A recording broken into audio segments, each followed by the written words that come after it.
പിണറായി വിജയന്റെ വീട്ടിലെ ED raid കഴിഞ്ഞിറങ്ങിയ ED ഉദ്യോഗസ്ഥരുടെ വാഹനങ്ങൾ ആക്രമിച്ച കേസിൽ പ്രതികൾക്കെതിരെ മറ്റൊരു കേസ് കൂടി എടുക്കും. പോലീസിനെ ആക്രമിച്ചതിനു കൂടിയാണ് കേസ്. പരിക്കേറ്റ പോലീസുകാർ മൊഴി നൽകി. അപർണ കേസുണ്ട്. വിവരങ്ങളുമായി അപർണ, എന്തായാലും ഈ ഒരു ആക്രമണത്തിന് പിന്നാലെ കൂടുതൽ വകുപ്പുകൾ ചുമത്താൻ പോലീസ് ഒരുങ്ങുമ്പോൾ ഇന്ന് കൂടുതൽ അറസ്റ്റിലേക്ക് കടക്കാനുള്ള സാധ്യതയുണ്ടോ?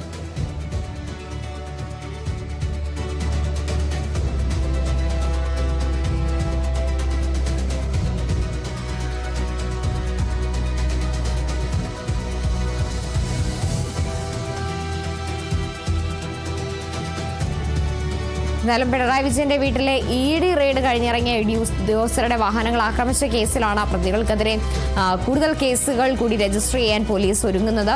പോലീസിനെ ആക്രമിച്ചതിനടക്കമാണ് കേസെടുക്കാനുള്ളത്. പോലീസുകാരുടെ മൊഴിയടക്കം രേഖപ്പെടുത്തിയിട്ടുണ്ട്. അപർണ കേസുണ്ട്. വിവരങ്ങളുമായി അപർണ, എന്തായാലും ഈ ഒരു സംഘർഷത്തിന് പിന്നാലെ ഇതുവരെ 7ഓളം പേരെ അറസ്റ്റ് ചെയ്തു കഴിഞ്ഞു.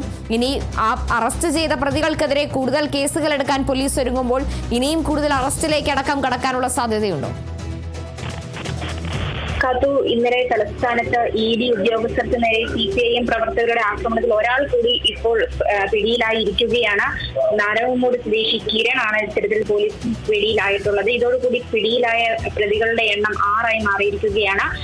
ഇന്നലെ രാത്രിയോടെ 5 പേരുടെ അറസ്റ്റ് പോലീസ് രേഖപ്പെടുത്തിയിരിക്കുന്നു. കേസിൽ 40 സ്ഥലത്ത് ഇത്തരത്തിൽ പോലീസ് പ്രതികൾക്കായി തിരച്ചിൽ നടത്തിയതായി അറിയിച്ചിട്ടുണ്ട്. ആക്രമണത്തിൽ ഉൾപ്പെട്ടവർ തിരുവനന്തപുരം കോർപ്പറേഷൻ മുൻ കൗൺസിലർമാരായ IC ബിനോ, ആറ്റുകാൽ ഉണ്ണി എന്നിവർ ഉൾപ്പെട്ട മറ്റ് പ്രതികൾ ഒളിവിലാണോ? ഇവർക്കായിട്ടുള്ള തിരച്ചിൽ കാര്യക്ഷമമായി തന്നെ നടക്കുന്നുണ്ട്. ഇവരുടെ വീടുകളിൽ പോലീസ് പരിശോധന നടത്തിയിട്ടുണ്ട്. നിലവിൽ വധശ്രമം അടക്കമുള്ള വകുപ്പുകൾ ചുമത്തിയാണ് ഇത്തരത്തിൽ പോലീസ് CPIM പ്രവർത്തകർക്കെതിരെ കേസ് രേഖപ്പെടുത്തിയിരിക്കുന്നത്. CPIM പ്രവർത്തകർക്കെതിരെ മറ്റു കേസുകൾ കൂടി രജിസ്റ്റർ ചെയ്യുന്നതായിരിക്കും. പോലീസുകാരെ ആക്രമിച്ചു എന്നുള്ളതാണ് മറ്റ് കേസായിട്ട് രേഖപ്പെടുത്തുക.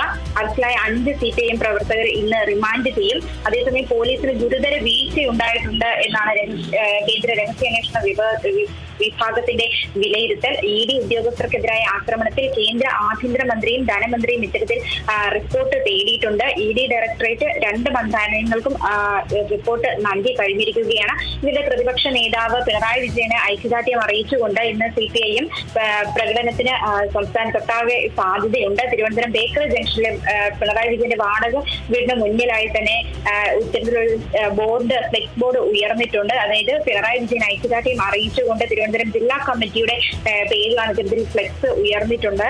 ഇതിലും വലിയ വേട്ടയാടലുകൾ കണ്ടതാണ് എന്ന വാചകത്തോടെയാണ് പിണറായി വിജയന്റെ ചിത്രത്തോടു കൂടിയാണ് ഇത്തരത്തിൽ ഫ്ലെക്സ് സ്ഥാപിച്ചിരിക്കുന്നത്.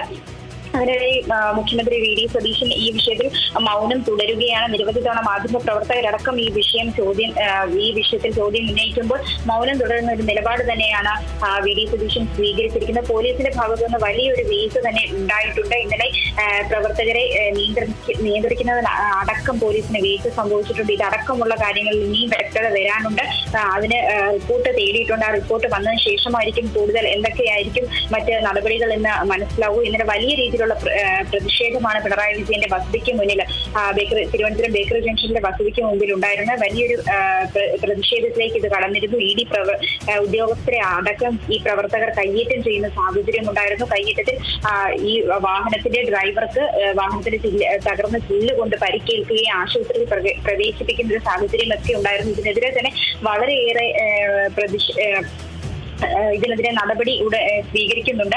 അതായത് ഈ 10 പ്രതികളെയാണ് ഈ കേസുമായി ബന്ധപ്പെട്ട് പോലീസ് 10 പ്രതികളുടെ ചിത്രങ്ങളാണ് ഈ നേതാക്കൾക്ക് നൽകിയിരിക്കുന്നത്. ഇന്നലെ ഈ പ്രതികളെ അറസ്റ്റ് ചെയ്യുന്നതിലടക്കം നാടകീയ രംഗങ്ങൾ ഈ പാളയത്തെ ഏരിയ ഓഫീസിന് മുമ്പിൽ അരങ്ങേറിയിരുന്നു. അതായത് മുതിർന്ന നേതാക്കളടക്കം രംഗത്തെത്തി തങ്ങളുടെ ഓഫീസിനുള്ളിൽ കയറി ഈ പ്രതികളെ അറസ്റ്റ് ചെയ്യാൻ സാധിക്കില്ല, തങ്ങൾ അവരെ ഹാജരാക്കാം എന്ന രീതിയിലേക്ക് കടന്നിരുന്നു. എന്നാൽ പോലീസിന് കൃത്യമായ നിർദ്ദേശമുണ്ടായിരുന്നു പ്രതികളെ അറസ്റ്റ് ചെയ്തതിനു ശേഷം മാത്രം അവിടുന്ന് മടങ്ങി പോകുക എന്നുള്ളത്. ഏറെ വൈകിയാണ് ഇത്തരത്തിൽ ഈ പ്രതികളെ അവിടെ നിന്ന് വിട്ടയക്കുന്ന സാഹചര്യം ഉണ്ടായത്. ഇന്ന് ആ പ്രതികളെ എല്ലാം തന്നെ റിമാൻഡ് ചെയ്യുന്നതായിരിക്കും. കാർത്തു, ശരി, വ്യക്തമാണ്. അപർണ കേസാണ് വിവരങ്ങൾ നൽകിയത്.